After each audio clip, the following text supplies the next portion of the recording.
So I was only in the service about 1.5 years, and I was in England for about 6 months when 9/11 happened. And when that broke out, I went to school for a year to learn electronic principles, but I ended up shoveling wet sand 12 hours a day. For the war, I was filling sandbags, and if you've never had to shovel wet sand, I mean, it's not the easiest thing to do. Shoveling sand isn't easy to begin with, but when it starts raining on the sand, that makes it extra difficult. And then after I got done shoveling sand for 2 weeks, I had to wing watch, and what that means is people protested the base. So they have a C-130 airplane, and they set newbies, which I was in the military, at every corner of the airplane to guard it, and I did that for 12 hours a day. And one thing I can say is I think a lot of people have never had to do anything in their entire life. And that's really what stuck with me from the military. Not that there's anything against that, but if you grew up in a traditional background and never went to the military, you pretty much had your choices that you can make. And what I mean is if you wanted to quit your job, you quit. If you wanted to move somewhere, you moved.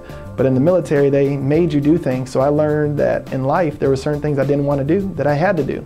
And I think that was allowed me to kind of be successful in the things that I went into, is really doing the things that I didn't want to do to get where I wanted to be.